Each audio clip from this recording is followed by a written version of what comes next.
Some pretty crazy things happened in crypto today, so let's talk about it. First of all, Mark Cuban, a very well-known entrepreneur and shark, has basically shown some opposition against the SEC by explaining just how actually vague they are. At the same time, even though quite a couple of different lawsuits were brought up now in the crypto space, it's being quite resilient. And funny enough, DeFi is doing exceedingly well, even for coins like Cardano, which have been directly named in this lawsuit. I think against both, right? I think against Coinbase and Binance. John Deaton, a very well-known lawyer in the XRP community and also in the fight against the SEC, has gone on a little bit of a tangent about William Hinman, who did something pretty interesting as well. We'll also show you guys that video. There's something happening over in Hong Kong that I still always feel doubt by. I mean, whenever I see news about Hong Kong accepting crypto or everything in that nature, these very heavy headlines, I always get a little bit fearful that they're messing with you.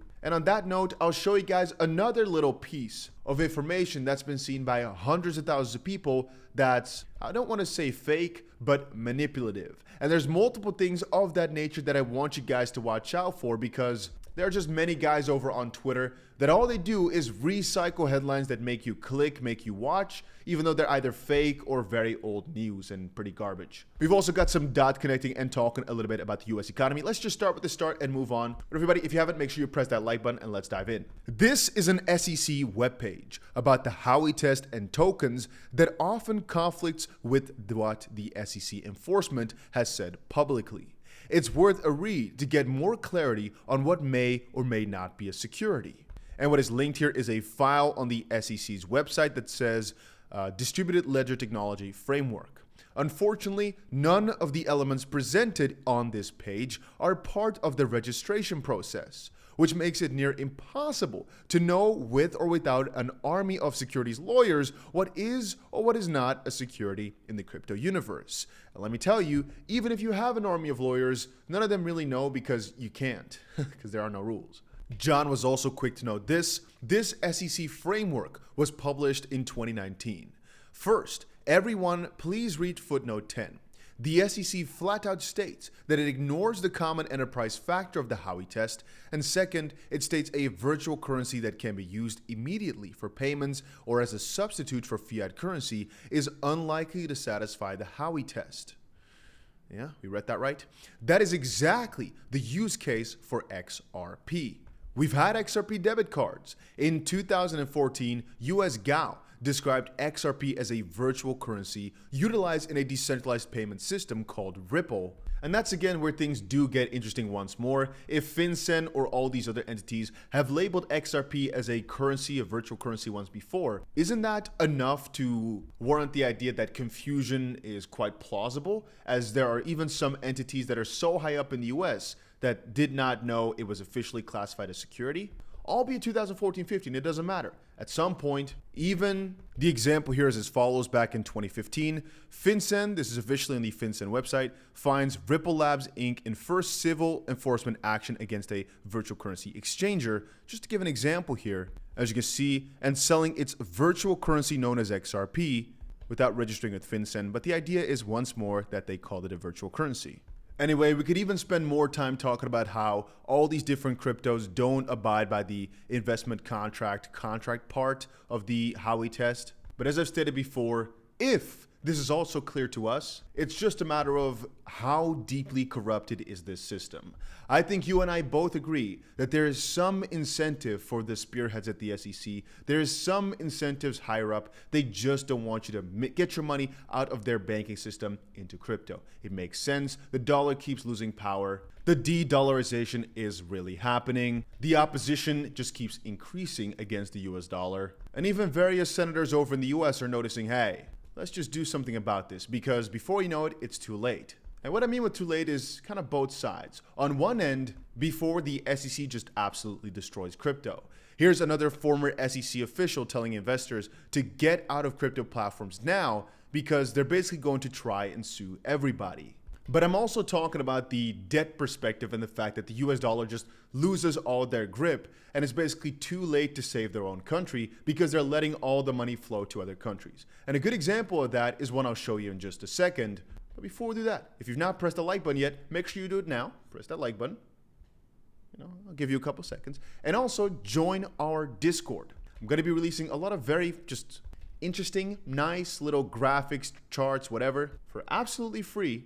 And in return, all I want is you guys to kind of be in there and see that you guys, want something. Just ask questions in there, talk in there. Otherwise, how do I know what I have to give if nobody asks, if you know what I mean? I basically need to know what you guys would like to know more about or what you guys would like to see more of. And I'll hire the people to make sure you guys get it. Anyway, this article states US government debt to surpass $52 trillion by the next 10 years as current consumer debt shatters 17 trillion, which is wild. But what I was mostly referring to is actually the fact that even within the SEC, they don't know, guys. I keep telling you, picking and choosing tokens to prosecute is pretty unfair, says former SEC cyber chief. You can't tell me it's all clear if even guys at the SEC themselves don't agree with it. Anyway, like I was saying, with them losing it to other countries around the world, so we know that the US is pushing all these exchanges away, right? Well, apparently Hong Kong legislator is inviting global crypto exchanges, including Coinbase, to go and operate in that country. John says, crypto isn't dead. I will say this again. This is all about crushing the market, and then watch JP Morgan, Goldman Sachs, etc. will get a bigger slice and then give Gensler a call, and then there will be some framework worked out. I have a theory on this. I've said this during almost any single one of my streams. I believe that the industry here is being deliberately destroyed so that these bigger players can get a better entry. And I don't necessarily mean a very big dump. I mean just a fearful shakeout of the major institutions so that these other institutions that are in on this can build or basically work their way in to be the first to do things. And what I basically mean with that is no bank is going to basically say, hey, go for crypto unless they have skin in the game. But no bank wants to get skin in the game when it's a huge, easy to enter game. No, they want it to be kind of private. And so what potentially they're looking for is for an easier entry when everybody is scared because of all this pressure. And then at that point, right, they're trying to kind of stall it basically. And at the point where these major institutions are in, like John Dean is alleging, all of a sudden the framework is worked out. Oh, oopsie daisy, because nobody is being held accountable. And now here's a fake one. Period. Straight up fake in the sense that this is not news, right? Because this is from like a year ago, half a year ago. A year ago almost. SEC Chair Gensler is facing market manipulation accusations by Citadel Securities and Citadel Market Maker. Now, the reason I found this so interesting is because it made me think again about how these guys can do so much and they're never being held responsible. And a good example of that is this right here.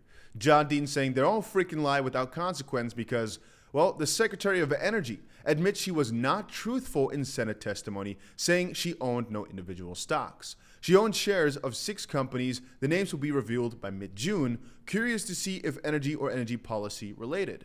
Isn't it like a very important thing that they always tell the truth, especially like in front of Congress, in the Senate here? Isn't it like the most important thing out there if you're in a position of power like that? But perhaps, as I've stated before on multiple occasions, they're really just afraid. Take a look at these numbers. The Americans pull $472 billion out of US banks in just 3 months as depositors exit in historic numbers. And that is really funny. You know why? Because it just makes me think about what CZ said. According to our last data, last 24 hours, Binance's net outflow was basically $392 million. Now, of course, this is the outflow only.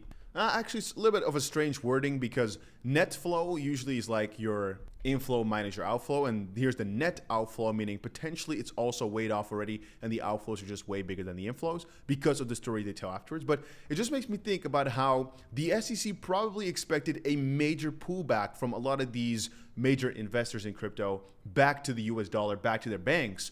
But then on one end, I'm thinking that's not to be the case because they also want to block withdrawals into US dollars back to their bank accounts, which makes it kind of like odd. Why would Australian banks, why would UK banks, why would Canadian banks, why would US banks all be hesitant to make them get it back to their bank account? Why would that be? But that's only half the story because they're way more hesitant with you getting your dollars or whatever currency into crypto than vice versa. I'm just saying they are getting rid of it too, which is kind of backwards. Maybe it's to like wash themselves clean to make it look all good and dandy. And then one more piece that came out today by John Dean, and I think this one is a banger. Everyone needs to remember, and this is critical because of everything that's been happening with Solana, ADA, and Polygon, and Robinhood taking the assets off. It's all just allegations. Coinbase made a fatal mistake by delisting XRP based on an allegation. I will never forgive them for it. Everyone needs to remember the SEC calling an asset a security does not mean it is a security. Here's the SEC admitting that the court decides if SEC's claims or theory is even valid. This was the SEC's response to his writ of mandamus. And it basically here just states that the court decides everything.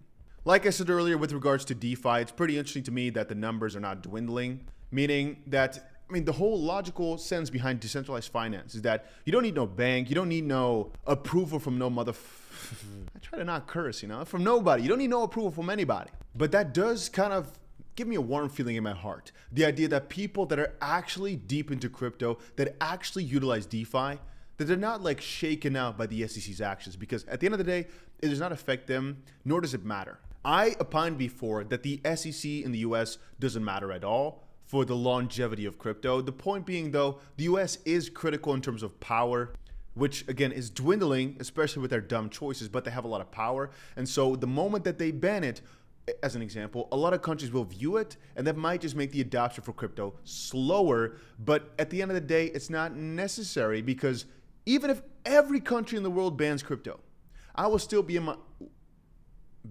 I don't want to say closet, I don't want to say basement, I don't want to say like ceiling and roof, whatever. I'll still be in my house, let's just say it like that, mining freaking Bitcoin or whatever, participating with something crypto related, because they can't stop me. Who's going to stop me? There's always going to be some people who don't give up, and some countries out there who really just out of everybody are not going to be banning it because they want the money. So crypto in that sense can just, in my opinion, not really die from any regulatory pressure.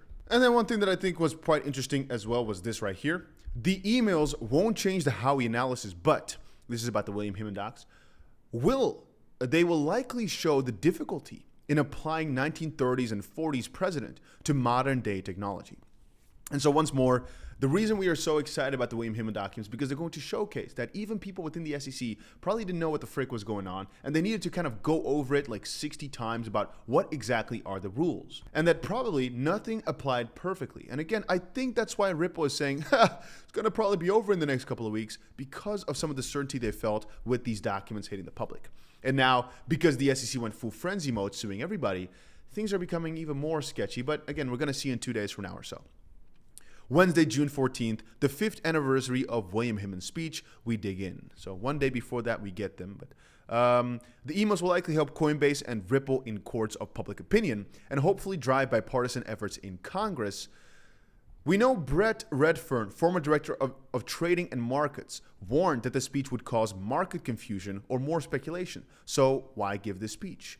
And they're going to be having a discussion here, the couple of lawyers, in a couple of days from now. I think that's quite interesting. A little while back, they tried to look for a lot of these redacted points, trying to kind of pinpoint exactly what was in the midst. But again, in a couple of days, we're going to find out. So, yeah. On a side note, this was kind of funny. Dr. Ellie David said, "Hey, Elon Musk, can you buy the WHO from Mr. Bill and make it about health?" And Elon said, "How much does it cost?" It's kind of funny. Anyway, that's about it. It's been a pretty crazy day, and probably I'll wake up tomorrow and things will be even crazier, but I'd say let's see. Hopefully you guys all enjoyed this video. Make sure you've got the notification bell on, because what if another exchange gets sued tomorrow? What if Ripple wins the lawsuit tomorrow? What if? You won't know unless you've got the notification bell on, so do it if you want to, obviously. And yeah, that's about it. See you.